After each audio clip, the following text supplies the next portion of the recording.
Welcome back all of you to our channel physics tech by IITian. इस चैनल पर हम आपको फिलहाल अभी मैथमेटिक्स और फिजिक्स की क्लासेस प्रोवाइड करा रहे हैं ताकि आपको अपने एग्जाम्स में काफी हेल्प मिल सके। यहां से आप अपनी पढ़ाई को कंटिन्यूटी के साथ में कर सकते हैं और जो भी टॉपिक आप पढ़ें उसको स्टार्ट से एंड तक जरूर पढ़ें ताकि आपको उसका बेनिफिट मिले।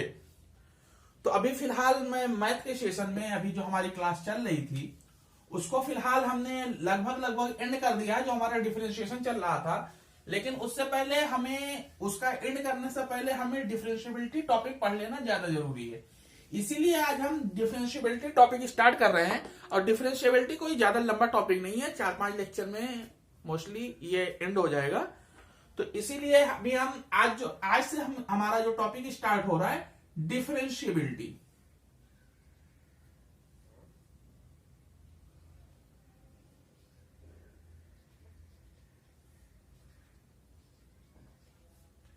Differentiability topic mostly based on the limit, continuity and differentiation.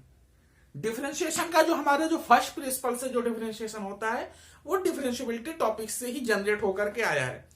इसीलिए जब हम डिफरेंशिएशन को पढ़ते पढ़ते जब हम पहुंचे एंड की तरफ, जब हमें पढ़ाना था फर्स्ट प्रिंसिपल से डिफरेंशिएशन, तब हमने सोचा कि उससे पहले क्यों ना आपको डिफरेंशिएबिलिटी पढ़ा दिया जाए। तो डिफरेंशिएबिलिटी जानने के बाद आपको फर्स्ट प्रिंसिपल से डिफरेंशिएशन भी आ जाएगा और डिफरेंशिएशन का जो टॉपिक आपने पढ़ा है उसको जब आप इसको पढ़ने के बाद जब आप उसको रिवीजन करेंगे तो आपको पूरा का पूरा डिफरेंशिएशन बिल्कुल क्लियर हो जाएगा। तो उसके बाद वो आपको काफी हेल्पफुल होगा, क्योंकि उसके बाद जब हम पढ़ेंगे एप्लीकेशन ऑफ डेरिवेटिव तो उसके बाद फिर हमें इस टॉपिक पर घूमने का टाइम नहीं मिलेगा, क्योंकि एप्लीकेशन ऑफ डेरिवेटिव बहुत ही लंबा टॉपिक है। और उसके बाद फिर हम जैसे डिफरेंशिएशन हमारा खत्म होगा, डिफरेंशिएशन खत्म होने का मतलब एप्लीकेशन ऑफ डेरिवेटिव खत्म होगा, तो हम इंटीग्रेशन की ओर आगे बढ़ेंगे। तो इसलिए ये जो हमारा छोटा सा टॉपिक है इससे क्वेश्चन लेकिन बनते अच्छे हैं, क्योंकि इसमें आपको ज्यादा कुछ करना नहीं होता है। कई बार तो ऐसे क्वेश्चन बनते हैं कि एक ही क्वेश्चन पे आपका लिमिट भी पूछ लेता है, कंटिन्यूटी और डिफरेंशिएबिलिटी सब कुछ एक ही क्वेश्चन में करके पूछ लेता है। इसलिए ये टॉपिक पढ़ना बहुत ही जरूरी है। तो अब हम स्टार्ट करते हैं डिफरेंशिएबिलिटी, और हम यही कहेंगे आप लोगों से कि जिन्होंने अभी तक हमारे चैनल को सब्सक्राइब नहीं किया है वो सब्सक्राइब कर लें और वीडियो को लाइक करें। वीडियो आपको अच्छा जरूर लगेगा, आपको ये टॉपिक बिल्कुल समझ में आएगा क्योंकि आपने लिमिट और कंटिन्यूटी पढ़ रखा है। तो अभी हम स्टार्ट करते हैं। तो स्टार्ट करने से पहले इसका एक बेस तैयार करते हैं ताकि आपको समझ में आए। तो अभी हम अगर देखें तो अभी हमने डिफरेंशिएशन पढ़ लिया, तो इसलिए हम उसके बेस पे हम इस टॉपिक को स्टार्ट कर सकते हैं। तो जैसे अगर आपसे कोई पूछे कि एक्स स्क्वायर का डिफरेंशिएशन क्या होता है तो आप फौरन बता देंगे 2x होता है, बता देंगे। क्यों? क्योंकि एक्स स्क्वायर का डिफरेंशिएशन आपको पता है। अब वही अगर कोई पूछे कि मॉड एक्स का डिफरेंशिएशन क्या होता है तो आप कहेंगे ये मॉड लग गया, अब नहीं पता। वहीं अगर कोई आपसे एक्स का डिफरेंशिएशन पूछता तो आप उसको तुरंत बोल देते 1 होगा। लेकिन जैसे ही कोई आपसे मॉड एक्स का डिफरेंशिएशन पूछेगा तो आप बोलेंगे मुझे नहीं आता। क्यों? क्योंकि मॉड एक्स का डिफरेंशिएशन हमने अभी तक पढ़ा ही नहीं है। मॉड एक्स का डिफरेंशिएशन क्यों नहीं पढ़ा? क्योंकि मॉड एक्स का अगर हम ग्राफ देखें तो कुछ इस तरीके से बनता है। जब भी हम एक्स की पॉजिटिव वैल्यू देते जाएंगे तो ये पॉजिटिव वैल्यू देता जाएगा, और जैसे ही हम एक्स की निगेटिव वैल्यू देंगे तो भी ये हमें पॉजिटिव वैल्यू ही देगा। तो इसमें बन क्या रहा है? इसमें यहां पे एक पॉइंट ऐसा आ रहा है जहां पे ये कर्व क्या है, अपना जो पोजीशन है उसका जो शेप है वो चेंज कर रहा है। अगर आप यहां तक देखेंगे तो यहां तक क्या ये नेगेटिव स्लोप है और इधर देखेंगे तो पॉजिटिव स्लोप है। लेकिन x इक्वल टू 0 की जब आप बात करेंगे तो वहां पे क्या है, सिर्फ एक पॉइंट आपको मिल रहा है। तो इससे क्या होगा, तो चूंकि ये अलग अलग पॉइंट पे अलग अलग वैल्यूज दे रहा है और ये जो कर्व हमारा बन रहा है ये स्मूथ नहीं है। कर्व हमारा कंटिन्यूअस तो हमें दिख रहा है लेकिन स्मूथ नहीं है। यहां पर इस पे एक ऐसा पॉइंट आ रहा है कि जहां पे कर्व अपना शेप ही पूरा का पूरा चेंज कर दे रहा है। तो डिफरेंशिएबिलिटी की जो कंडीशन है वो यही है कि हमारा जो फंक्शन है वो कंटिन्यूअस होना चाहिए, कंटिन्यूअस और स्मूथ होना चाहिए। अगर आपका जो फंक्शन है वो कंटिन्यूअस है और उसका जो ग्राफ बनता है वो स्मूथली बनता है, तो ही वो फंक्शन हमारा कंटिन्यूअस होगा। ये है कंटिन्यूटी। अगर फंक्शन हमारा क्या है, कंटिन्यूअस है और स्मूथ है, तो ही हमारा वो फंक्शन क्या होगा, डिफरेंशिएबल होगा। मॉड एक्स का क्या हो रहा है, मॉड एक्स यहां पे अपना शेप पूरा का पूरा चेंज कर दे रहा है।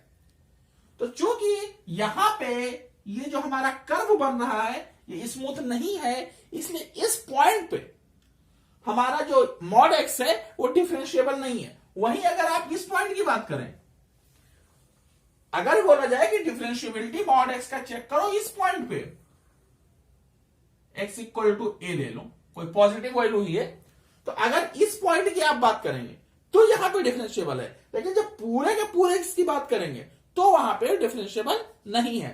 तो जैसे आपने कंटिन्यूटी में देखा कि जब भी हमारा कोई भी फंक्शन हमारा वैल्यू चेंज करता है तो क्या करते हैं, जिस पॉइंट पे हमारा फंक्शन वैल्यू चेंज कर रहा है उस पॉइंट पे हम कंटिन्यूटी चेक करते हैं। तो ऐसे ही डिफरेंशिएबिलिटी में भी है कि जहां पर कर्व अपना शेप चेंज करेगा वहां पर आपको डिफरेंशिएबिलिटी चेक करना होगा। और डिफरेंशिएबिलिटी मतलब आपको कंटिन्यूटी चेक करना है और उसका स्मूथनेस चेक करना है। तो अगर ऐसा ग्राफ आपको मिलता है तो वहां पर आपका क्या होगा, डिसकंटिन्यूअस हो जाएगा। अगर कंटिन्यूअस ही नहीं रहा, अगर कंटिन्यूअस ही नहीं रहा तो डिफरेंशिएबल हो ही नहीं सकता, क्योंकि पहली कंडीशन क्या है, कंटिन्यूअस होना चाहिए, और दूसरा क्या है, स्मूथ होना चाहिए। अब देखिए y is equal to x square, ये है ग्राफ।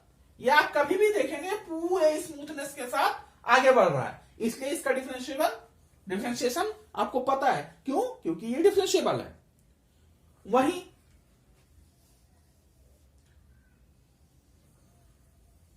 ये क्या है, y is equal to 1/x, ये भी अपने डोमेन में अगर आप पॉजिटिव वैल्यू देते हैं तो ये वाला वैल्यू देगा, नेगेटिव वैल्यू देते हैं तो ये वाला वैल्यू देगा, लेकिन आप इसको 0 नहीं दे सकते। तो ये डिफरेंशिएबल है at x not equal to 0। x equal to 0 को अगर छोड़ दिया जाए तो ये फंक्शन डिफरेंशिएबल है। तो ऐसे ही कंडीशन आपको ध्यान में रखनी है। बस सबसे मेन कंडीशन इसमें क्या था कि फंक्शन हमारा कंटिन्यूअस होना चाहिए और उसका ग्राफ स्मूथ होना चाहिए। ये आपके डिफरेंशिएबिलिटी की मेन डिफिनेशन है। बाकी अगर फंक्शन कंटिन्यूअस नहीं है तो जो भी उसका डोमेन है उसके अंदर वो आपका कंटिन्यूअस होगा। जैसे ये फंक्शन यहां पे कंटिन्यूअस है, ये फंक्शन क्या है, यहां पे भी अगर देखा जाए, अगर पॉजिटिव साइड में देखेंगे तो भी डिफरेंशिएबल है, नेगेटिव साइड में देखेंगे तो भी डिफरेंशिएबल है। ऐसे ही अगर आप GIF की बात करें, इसका ग्राफ कुछ ऐसे बनता है GIF, ये 1 हो गया, ये 2 हो गया। तो अगर आप देखेंगे कि 1 और 2 के बीच की अगर बात करेंगे तो यहां पे डिफरेंशिएबल होगा। वैसे मैंने आपको कंटिन्यूटी इन द इंटरवल आपको बता के रखा है, तो वहां से आप कंटिन्यूटी चेक कर सकते हैं और ग्राफ बना के आप उसका स्मूथनेस भी चेक कर सकते हैं। तो इसके साथ ही हम ये टॉपिक आगे फॉरवर्ड करते हैं और इसके आगे बढ़ते हैं। ये मेन डिफिनेशन बताने के लिए इतना आपको ग्राफ समझाया ताकि आपको कोई भी पॉइंट ऐसा ना हो कि समझ में ना आए। एक एक पॉइंट आपको समझ में आना चाहिए ताकि अगर एग्जाम में कोई टफ क्वेश्चन भी आ जाए तो आप बड़ी ही आसानी से उसको कर सके। और अगर आप प्रैक्टिस करते रहेंगे तो कोई भी क्वेश्चन आपको टफ नहीं लगने वाला है। हम यहाँ पे आपको क्वेश्चन तो प्रोवाइड करा रहे हैं, लेकिन आप सारे क्वेश्चन यहाँ पे हम प्रोवाइड अभी नहीं करा पा रहे हैं क्योंकि अभी हमारा थ्योरेटिकल क्लास चल रहा है। थ्योरेटिकल क्लास जैसे ही हमारा कंप्लीट होगा हम आपको न्यूमेरिकल्स ह्यूज क्वांटिटी में आपको जरूर प्रोवाइड कराएंगे।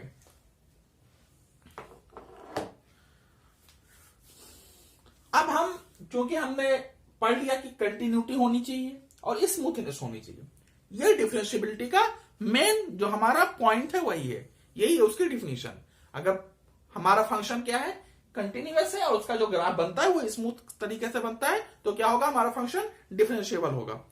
तो अब हम डिफरेंशिएबिलिटी को, डिफरेंशिएशन को हम जब भी एक्सप्लेन करने आगे बढ़ते हैं तो हमारा जो सबसे मेन पॉइंट से हम स्टार्ट करते हैं वो होता है हमारा concept of tangent.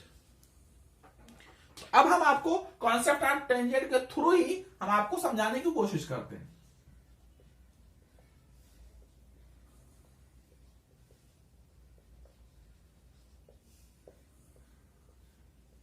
Concept of tangent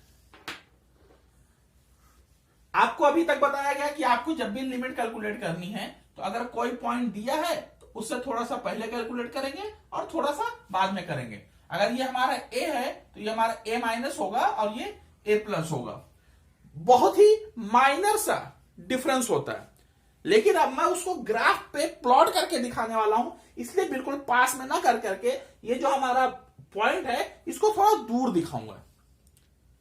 तो ये आपका ग्राफ है, कोई ग्राफ है, क्योंकि हम डिफरेंशिएशन का हमारा जो फर्स्ट प्रिंसिपल का जो हमारा फॉर्मूला है उसको ड्राइव करने जा रहे हैं।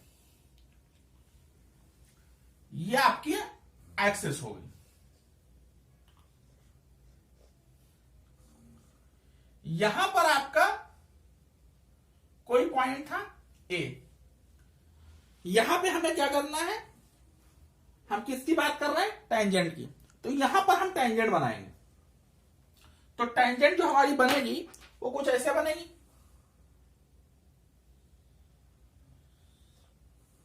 इस पॉइंट को टच करते हुए निकलेगी। अब क्योंकि हमारा जो दूसरा पॉइंट है बिल्कुल यहीं पे है, लेकिन क्योंकि हम ग्राफ में अच्छे से दिखाना चाह रहे हैं इसलिए उस पॉइंट को हम यहां पर ले रहे हैं। तो ये जो हमारा पॉइंट है ये क्या है, ए प्लस एच। ऐसा ही दूसरा पॉइंट यहां पर ले लेते हैं, ए माइनस एच। अब हम लिमिट क्या लगाएंगे, एच टेंडिंग टू 0। तो ये दोनों पॉइंट क्या हो जाएंगे, बिल्कुल एक ही पॉइंट हो जाएंगे, बिल्कुल आसपास ही हैं। अब अगर इसके कोऑर्डिनेट ए हैं तो y is equal to f x आपको पता है। तो अगर x की वैल्यू a हो गई तो y की वैल्यू क्या हो जाएगी, एफ ऑफ ए। तो ये इसका कोऑर्डिनेट हो गया। बिल्कुल ठीक इसी तरह अगर आप इस पॉइंट की बात करें तो इसका x कोऑर्डिनेट क्या है, a प्लस एच। तो y का वैल्यू क्या हो जाएगा, F of a plus H. बिल्कुल ठीक इसी तरह ये पॉइंट है a माइनस एच, तो इसका y वैल्यू हो जाएगा F of a minus H.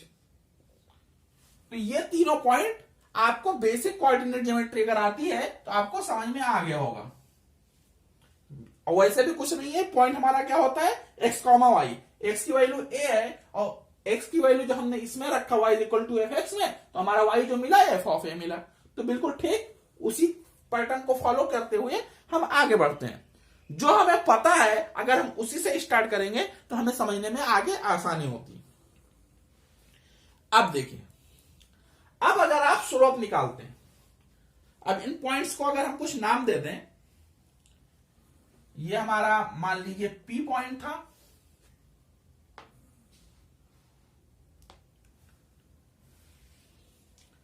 और ये हमारा मान लीजिए स्टार्टिंग का A पॉइंट था, और इसको P नाम दे देते हैं और इसको Q नाम दे देते हैं। तो चूंकि ये क्या है, बिल्कुल आसपास पॉइंट है, तो अगर हम सही से देखने के लिए हमने फिगर इतना बड़ा बना रखा है। वैसे ये पॉइंट क्या है, ये जो Q पॉइंट है हमारा वो यहां पे है, और ये जो P पॉइंट है वो यहां पे है। तो ये क्या है, अगर बिल्कुल पास हो गए तो दोनों एक सीधी लाइन में आ जाएंगे। तो लाइन का हमें जो स्लोप निकालना है, हम यहां से हम उसका स्लोप निकालना है, स्लोप। अब स्लोप जहां P और A का देखेंगे, स्लोप ऑफ PA, इन दोनों पॉइंट का, दो पॉइंट का स्लोप आपको निकालना आता है, y2 minus y1 upon x2 minus x1। तो ये क्या हो जाएगा, F of a plus h minus F of a, y2 minus y1 हो गया अपॉन x2 माइनस x1, मतलब a plus h minus a। यहां से क्या होगा, a और a कैंसिल आउट हो जाएगा, तो क्या बचेगा, F of a plus h minus F of a upon H. तो ये किसका स्लोप हो गया, PA का। तो जब आपको स्लोप मिल गया PA का, तो अब QA का भी स्लोप निकाल लेते हैं। स्लोप ऑफ QA, तो ये क्या हो जाएगा, F of A minus H minus F of A divide by A minus H minus A. तो जब इसको सॉल्व करेंगे तो क्या बनेगा, F of A minus H minus F of A divide by minus H, क्योंकि ए और ए cancel out होके यहां से माइनस एच बनेगा। ये तो स्लोप हो गया, लेकिन हम पढ़ क्या रहे हैं, डिफरेंशिएबिलिटी। तो डिफरेंशिएबिलिटी के लिए हम क्या करेंगे, इस पे लिमिट अप्लाई कर देंगे। लिमिट हमारा क्या है, एच टेंडिंग टू जीरो। ये हमने जब आपको ग्राफ समझाया था तभी बता दिया था एच टेंडिंग टू जीरो क्या है। तो अगर चूंकि ये जो हमारा पी है, पी पॉइंट है, वो क्या है, ए पॉइंट के राइट साइड है, तो इसको क्या लिखेंगे, right hand differentiability, right hand derivative, right hand differentiation, ऐसा आप इसको बोलेंगे। जैसा वहां पे हमने क्या बोला, right hand limit, left hand limit, तो यहां पे क्या है, राइट हैंड डेरिवेटिव। तो राइट हैंड डेरिवेटिव क्या हो जाएगा, limit h tending to zero f of a plus h minus F of A divide by h. ऐसे ही आपका जो लेफ्ट हैंड डेरिवेटिव होगा वो क्या हो जाएगा, limit h tending to zero f of A minus H minus F of A divide by h. अब ये मैंने आपको क्यों बताया, ये लेफ्ट हैंड डेरिवेटिव और राइट हैंड डेरिवेटिव आपको क्यों बता रहा हूं, तो इसका भी एक मतलब है। अगर आपका left hand derivative equal to right hand derivative equal to आपका कोई फाइनाइट वैल्यू आ जाए, अगर आपका कोई फाइनाइट वैल्यू आ जाए तो एफ डैश ऑफ ए वही फाइनाइट वैल्यू होगी। मान लो आपका राइट हैंड डेरिवेटिव आपने निकाला 5 और लेफ्ट हैंड डेरिवेटिव निकाला ये भी 5 आया, तो एफ डैश ऑफ एक्स जो होगा वो आपका 5 होगा। लेकिन अगर ये 5 ना आकर के 4 आ गया तो क्या होगा, दोनों क्या होगी, अलग अलग वैल्यू आ गए। लेकिन क्या है, कोई तो वैल्यू है, कुछ वैल्यू आ रहे हैं, अलग अलग है। अगर दोनों वैल्यू अलग अलग नहीं आए तो क्या होता है, फंक्शन कंटिन्यूअस नहीं होता है। ये मैंने आपको कंटिन्यूटी में पढ़ाया था कि अगर आपके लेफ्ट हैंड लिमिट और राइट हैंड लिमिट की वैल्यू अलग अलग आई तो फंक्शन क्या होगा, कंटिन्यूअस नहीं होगा। बिल्कुल ठीक वही फंडा यहां पर भी है। अगर राइट हैंड डेरिवेटिव और लेफ्ट हैंड डेरिवेटिव सेम नहीं हुए तो फंक्शन डिफरेंशिएबल नहीं होगा, वो फंक्शन डिफरेंशिएट नहीं हो सकता। यही आपको मेन जो इसका थ्योरी था समझाने का, वो यही था कि दोनों वैल्यू आपकी क्या है, सेम आनी चाहिए। उम्मीद है आपको इतना समझ में आ गया होगा। तो चूंकि आपने डिफरेंशिएबिलिटी का बेसिक आपने पढ़ लिया, फंक्शन का हम डिफरेंशिएबिलिटी कैसे चेक करते हैं वो भी आपने देख लिया, तो इसके बाद हम क्या करते हैं, एक छोटा सा क्वेश्चन आपको करके देते हैं ताकि आपको इसका इंपॉर्टेंस भी समझ में आए।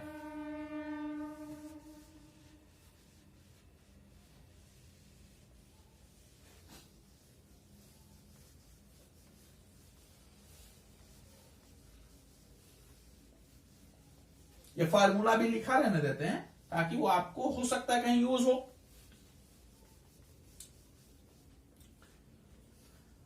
अगर कोई फंक्शन डिफरेंशिएबल है तो मतलब वो कंटिन्यूअस जरूर होगा, यही क्योंकि डिफरेंशिएबल होने के लिए कंटिन्यूअस होना जरूरी है। तो अब हम जो क्वेश्चन ले रहे हैं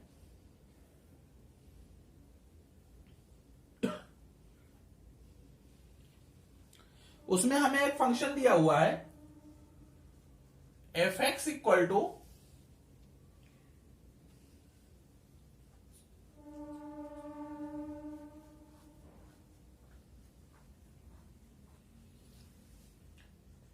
B sine inverse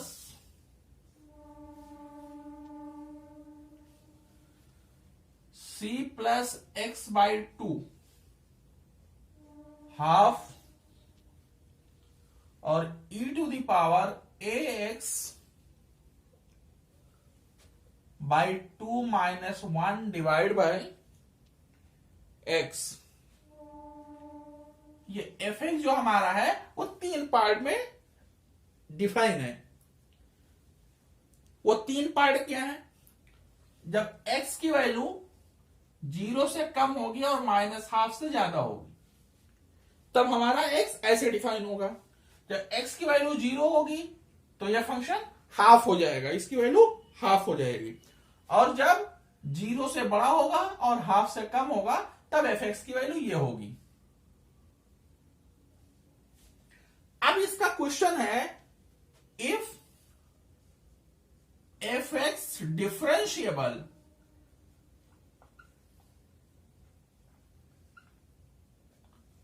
find a की वैल्यू आपको निकालनी है। अब a की वैल्यू आपको निकालनी है और बोल दिया उसने कि फंक्शन हमारा क्या है? डिफरेंशिएबल है। फंक्शन डिफरेंशिएबल है तो इसका क्या मतलब है कि ये फंक्शन कंटिन्यूअस तो पक्का होगा, क्योंकि अगर कंटिन्यूअस नहीं होगा तो डिफरेंशिएबल हो ही नहीं सकता। तो चूंकि हमें पता चल गया कि ये फंक्शन क्या है?